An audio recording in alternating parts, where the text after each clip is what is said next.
What up? What up?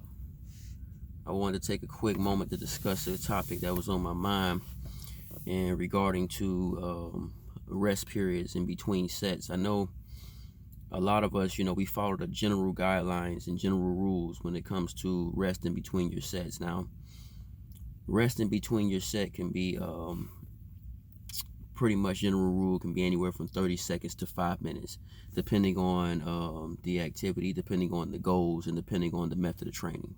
So these are all general guidelines for ATP rates of recovery and production to utilize for your next set. They always say want to if you want to make sure that you're getting the most out of each set, you want to recover as much ATP as possible so you can have energy for each set and the next set and the next set to have that force production or that metabolic stimulus. So the rest periods are general guidelines for all of us, but we all know in training and exercise itself, you have to have individualization programs. You have to have you have to take into account the person that is working out or training or exercising. You have to take into account certain variables to determine their rest periods or rep schemes.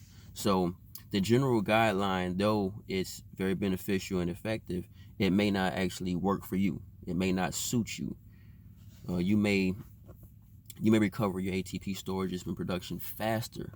You may have a faster recovery rate.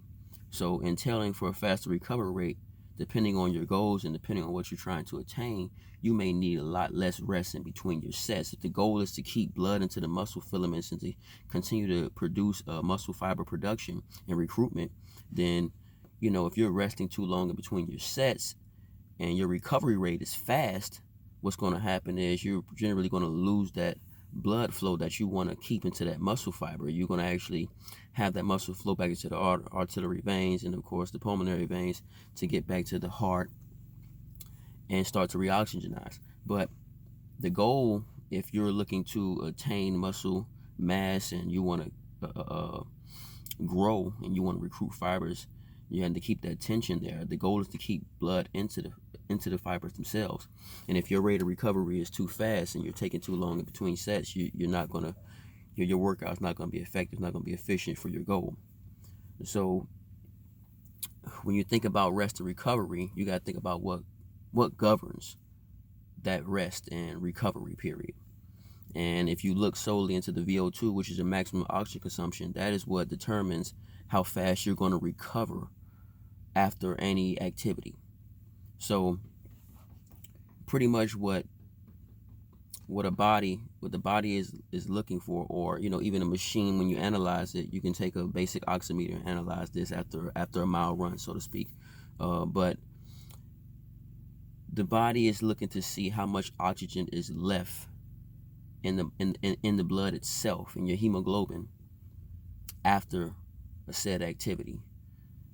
So the percentage of blood flow or oxygenated blood is the basics of VO2. That's what they're looking for.